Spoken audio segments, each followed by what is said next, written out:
There it goes. We got the cat in the video. Hi, I'm here. I'm talking to Brian Cullen about sobriety and just, gonna ask him a few questions. So, how many years do you have, Brian? I got sober January 22nd, 1991. So 33. So 33 years. Oh, that's okay. Friendly cat. Yeah, So 33 years? 33. Wow. And did you at any point get into any criminal legal trouble? Yeah, that's Before probably what prompted me to get sober. Toward the end of my drinking and using, I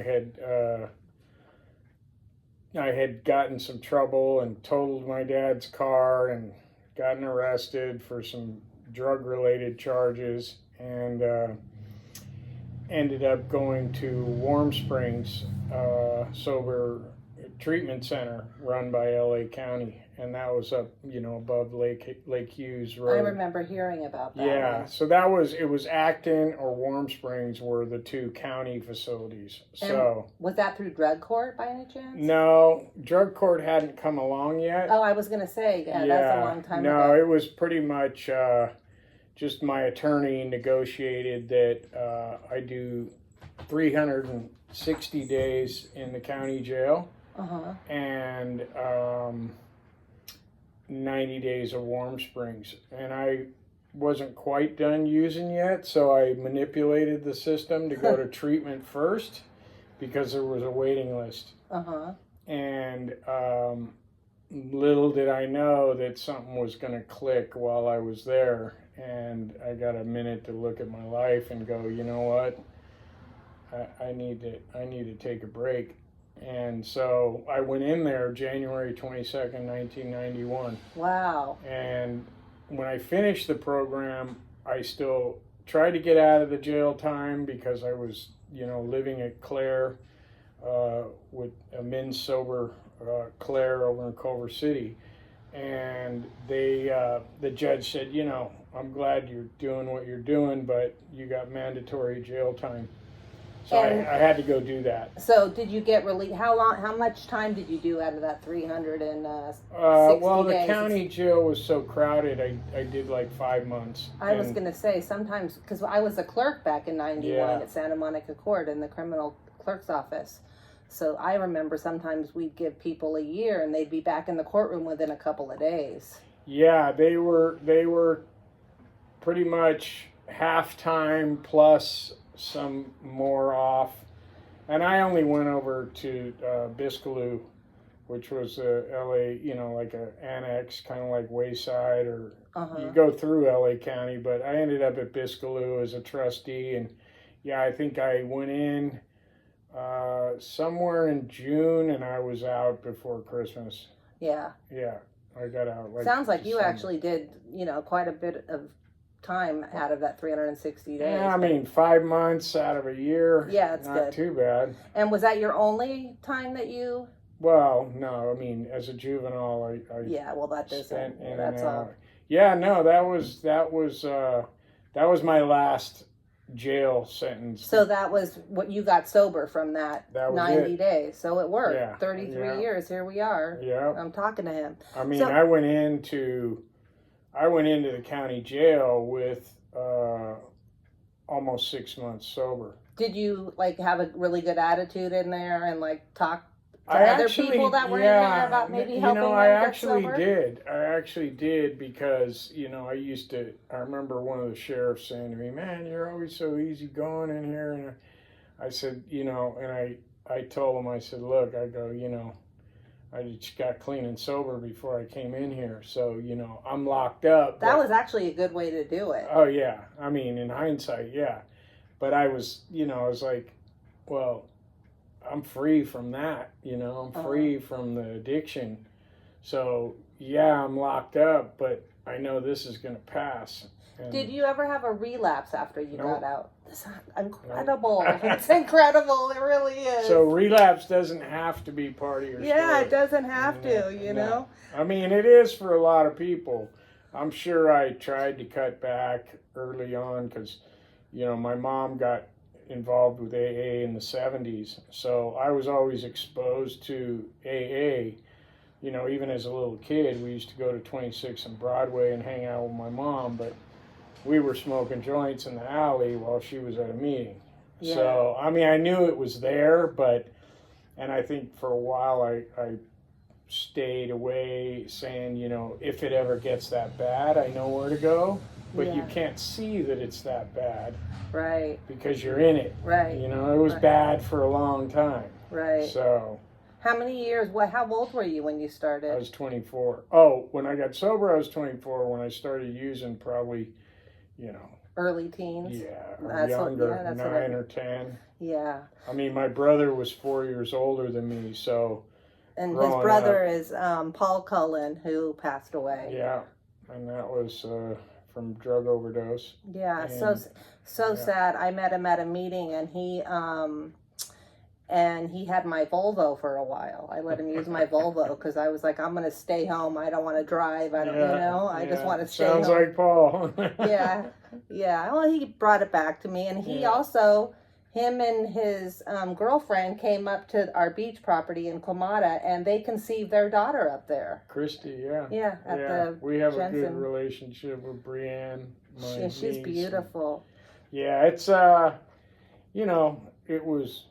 I think I was exposed really young because one, we grew up in an alcoholic family. My mom, like I said, got sober in the 70s and left my dad in around 76. And because of her getting sober, and my dad, you know, was a functioning alcoholic.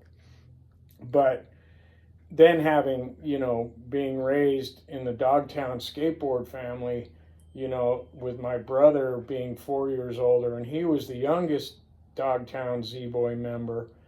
But the other guys like Jay and Tony and all these other guys, they were all, you know, older than my brother even. Yeah. So, you know, it was a trickle down effect. They were all doing stuff, you know, around Paul, and so was Paul. And then, you know, of course, they were at my house. Paul had gotten some time at one point. Yeah, didn't he was like in and 5 out of the years or something? program for Didn't he get- years. Yeah. So, Sad. So, you know, we used to steal my dad's booze and all that, and my dad, my family, when they came here, my dad, a lot of my uncles, they owned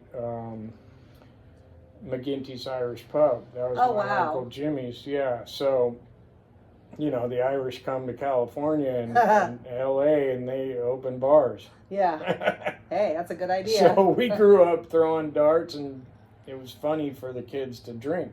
Yeah. But they didn't have to deal with the other stuff that we were exposed to, the drugs. You know, Yeah. alcohol was socially acceptable in that crew. I know. My dad was the same way. You know, they grew up and their idea of fighting was an actual brawl down at the Right. beach and going to the bowling alley, drinking. They would go to, you know, pool halls, and that's what they did. And when, you know, Yeah. when we got into drugs, they're like, you guys are idiots. Why can't you Right. just drink? That's Right. not how my dad Right. was. Why can't you just have a drink, you know?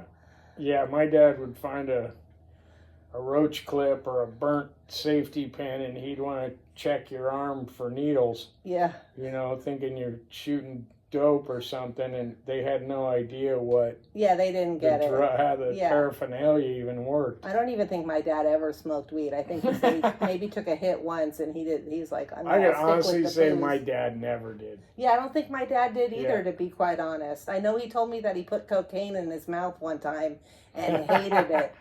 You know, that he put it on his tongue or something. Yeah. But so you've helped. You helped a friend of ours that passed away, Tom Adler. You Yeah. helped him. He was facing like a 25-year prison Yeah. sentence in federal prison. Well, a funny lead to that was when I was doing my time in LA County, the time that got me sober. Tom came into the jail, and he knew that I was already sober, you know, and so him and I spent probably a few of those months locked up together.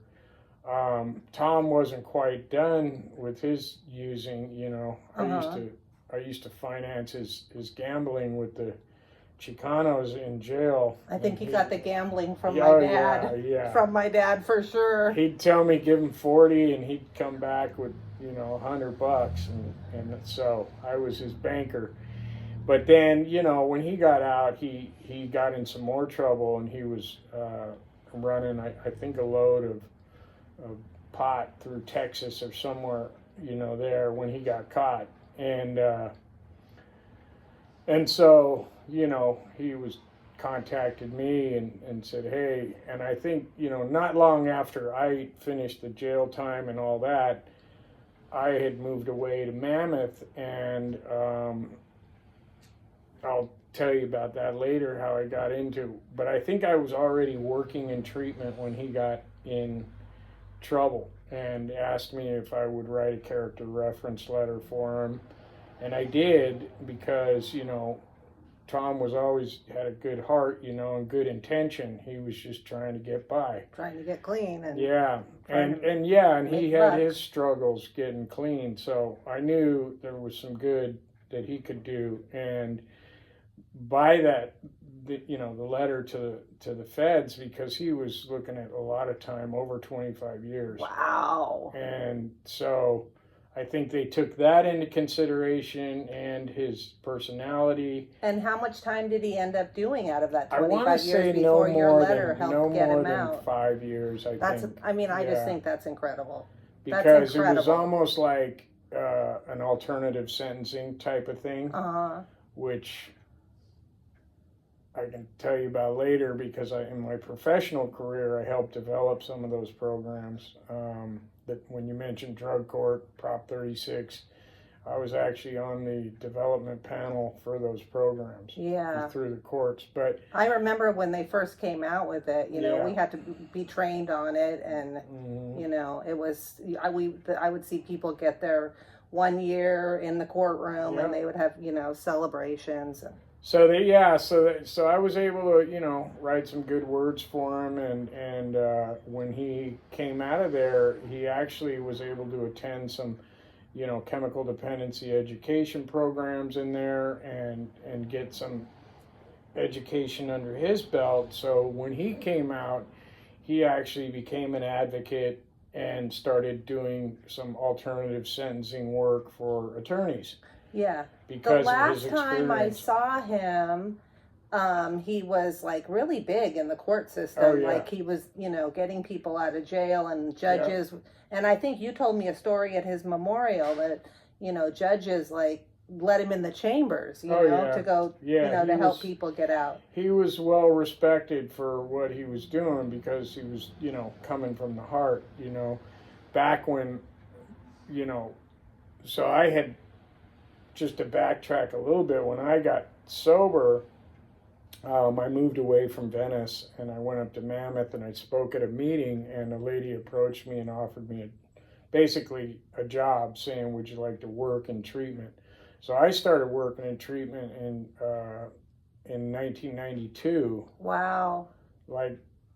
Or maybe it was like the end of 92, beginning of 93, for Mono County Mental Health Department in Mammoth.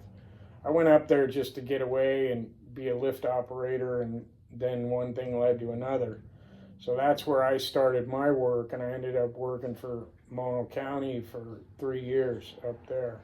And did you say that you got a degree in Well, that took a long, I moved back after 3 years. My son was born up there, and then we moved back here to Venice, and but the whole time I was in school. I did my drug and alcohol studies up there. Wow. And I came back, and it was a little while after that, I worked in different treatment centers, locked psych unit, methadone. Oh, wow. Yeah, I worked in a bunch of, I used to be the program manager for Alcoholism Center for Women on Alvarado Street. I did that for a while, and then, but I was always in school. So I completed my master's degree, and then I completed my doctorate degree. So I ended, good for you. my career. That's so impressive. with my doctorate in clinical psych. So, you know, That's so impressive. yeah. Well, Total success story. I realized that I liked, you know, learning, and I liked going to school. And Yeah. so, yeah, so that took me about 7 years. But the Yeah, whole but time that's I impressive. remained, you know, working in treatment. Yeah, while studying. And through some of those agencies that I worked with, I ended up working with Exodus Recovery, and we had a contract program, which was the first time that LA County Mental Health and LA County Drug and Alcohol put some funds together, and they awarded 4 agencies basically 25% of the contract, of the money, the grant. And so Exodus was one of them, and basically it was to deal with people with coexisting mental health conditions and drug and alcohol. Dual diagnosis, yeah. So we were put in a room, and I sat with Dr. Bradley from mental health and Dr. Whiten from drug and alcohol, and basically the first meeting, they, you know, hadn't even established what we were going to do, but it was called Sidekicks. And so the 3 of us sat there, and none of the other agencies were even there yet. They hadn't really hired staff or anything, and so we started developing the Sidekicks program, which was later kind of turned into Prop 36 and drug court.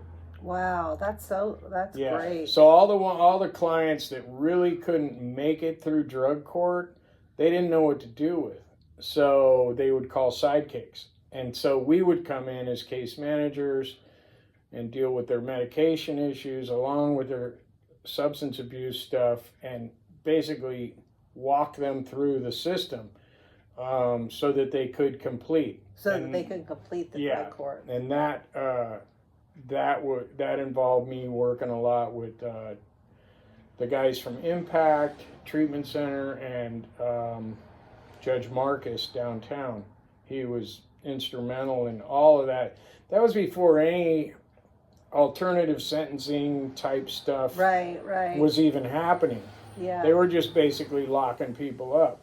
Yeah, you know? I mean, I was a clerk from 87 to 2002, mostly, you know, traffic and criminal clerk's office, and then traffic courtroom, arraignment court, criminal courtroom. So I never worked in the drug courtroom. There was one judge that did all that, and I never worked in his courtroom, but, you know, I knew people that were coming through. Yeah, I know downtown was Judge Marcus, because that's where drug court was. It was... and that was run by, you know, Impact Treatment Center. So I worked pretty close with him, and I did that until I founded my own agency, Westside Family Services. I had left working for Exodus Recovery as their program manager for all the outpatient services. And I said, you know, I'm gonna do my own thing. So I opened Good for Westside you. Family You're Services. a real success story for sure. Absolutely. Come on. Your wife, your family, your cats. Cats. Children gone. But you know, I don't ever forget where, you know, where you came from. Where I came from. Yeah. And you know, the thing is it can all be gone so fast. And you want to start working back and helping people more in recovery rather than you own a like a car. Well, I retired from treatment in 2005. So I stepped away because I've always had a passion for my other creativity. It was doing hardwood floors. And I actually fell into that when I was up in Mammoth. I was basically sober companion on the clock with my boss to a guy who she said, go hang out with this guy. And he was a wood floor guy. So that's where I got introduced to the flooring. Yeah. And him and I stayed friends. But so I left treatment. I was getting a little tired and frustrated. And I went full bore with my flooring company. as I'm getting older, Now you know, you're thinking about, well, you are actually Yeah. going to start yeah. up again helping people. So yeah, if anyone knows anyone that needs help, and this guy We're is the back guy. in business. He's back in business officially. but I'm you know, yeah, 2 knee replacements later. After it's just the labor work, I'm gonna still continue my flooring company, but I've always had in the back of my mind and in my heart that you know, It's somewhere, some way, I will return to the work. yeah, It's, you know, of course, all of my old connections have gone, and treatment has turned into a new thing, which I have to kind of accept. But, you know, the financial part of it back when I was doing it kind of rubbed me the wrong way because we got into it for the love of the work, right. not for the $30,000 sober living bed. A lot of people have told me that, and I Yeah. feel you on that. I So- understand completely what you're saying, and I think anybody that's listening to this video knows, you know? Oh yeah, It was about putting $1 in a basket and sober living helping bed. people. Yeah, sober living beds, and I ran all the sober living beds that Dr. Murphy owned, which was about 60 beds and 3 properties. I was the operations manager for all of them. $450 to $500, and if you didn't have any food, we're getting you some food. You know what I Right. mean? That's what it cost for guys for a bed. how much was it for? $450 or $500 For how long? monthly. Yeah, That was monthly. that's Yeah. amazing. And you were in a house, basically beautiful house, couple of them over in Culver City, with about 8 guys, usually 2 guys to a room, that all looked out for each other. And if you didn't have the money, we had scholarships. Yeah, so that's It was how it should be. Yeah, and you know, I know- $30,000 a month, right? Well, You it get is what it massages, is, yeah. you know, and If it works. you know, yeah, and I'm not going to let that keep me away from helping people. Right. You know, I understand there's finances everywhere. I'm pretty sharp with financial stuff, but it was time for me to take a break. And now, you know, I've always said that some way, somehow, in some form, I'll step back into it. So I've got some opportunities to work with a good friend of mine who actually, we go way back to Gilmore House Sober Living, when he you know, and a group of guys went through there years ago. But he's been a therapist for years. His name's Joe Schock. And so him and I are talking, and, you know, we're going to figure out some stuff where I might, you know, I might do some companionship. I might do some individual therapy. Yeah. If somebody needs somebody for a lunch break, keep me Yeah. sober on my lunch break. Yeah. So whatever fashion it is, you know, You're willing to help. Sure, and I do miss the work, but now I have the luxury of tailoring the work that I want to do. Yeah.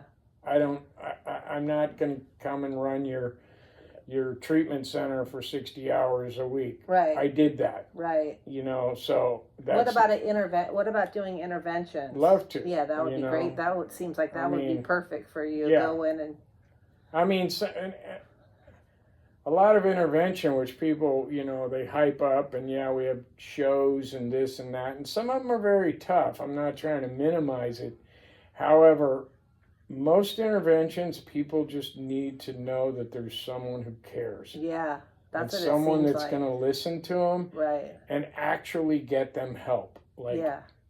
We were doing interventions back when interventions weren't even a word. Right. It's like, yo, so-and-so, go get this guy. He's Pick down in this crack house, and he needs help. Yeah. And we'd send 4 or 5 guys, and, you know, Bob Timmons was big in that back in the day when I was, you know, working. Bob's passed away now, but I remember Bob Timmons and I doing interventions in L.A. County Jail.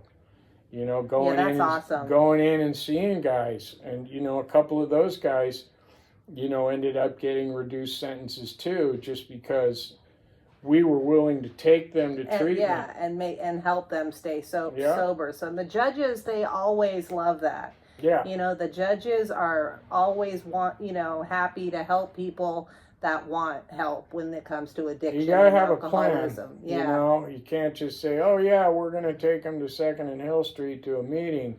Right. Like some guys, you know, if you're looking at 3 or 4 or 5 years or even longer, you know, that judge is going to want you to have a bed ready for them for a long-term residential program. Right. You know, like Impact was or Cry Help. You know, those places, Tarzana Treatment Center, they had guys in there for a year. Yeah. But it's a lot better of than people say sitting they in need 6 county months. jail, you know? Yeah, definitely. Better than, yeah, because you're going to learn something about yourself, you know? Yeah. So. Do you have anything else that you want to say? Because I want to interview you again, you know? Yeah, no problem. Talk some more about maybe what it was like and, you know. For sure. I mean, we could make a book. Yeah, we could make a book for sure. The stuff I learned at the court and the cases I saw. Yeah, and you know, I was opening the Menendez mail. They would write their letters, you know, on lined paper with a pencil. And Manson, yeah, I used to get his letters. They would go like this. They would write, and he was nuts. I mean. Oh wow! And I was told to round file it, but I probably shouldn't have said that. Round file those letters. You can edit. Yeah. But yeah, that's you know, one of the other interesting things is like, you know, when people talk about, you know, a lot of times I hear guys and women too that want to get sober, and they say, "Oh yeah, I went to a shitty treatment center," and you know, it's really what you make of it. Yeah. And, you know, LA County, Warm Springs, and Acton were, like, not the greatest They places. were the shithole ones. Yeah, but for me, I was done. Right. And I was ready to make something out of it. Right. I read my 4-step to my sponsor in LA County Jail when I was locked up in a segregated unit because I asked the deputy, I said, "Hey, can I get on the phone?" And he's all, "What are you talking about?" It was like 2 o'clock in the morning. I said, "Look, I know you're not going to understand this." I said, I need to read this 4-step. It's kind of a thing we do in AA to my sponsor. And I need to do it now. Right away. Yeah. Yeah. And he says, "I'm going to turn that phone on for you. I got 5 years myself." Oh, I love that story. Oh, that's so good. Right? We should end it with that. Yeah. Oh, there are so many good police People officers. out there, and, you know? Yeah. All well, right. thank you so much. Yeah, and I'm going to interview you again. All right, perfect.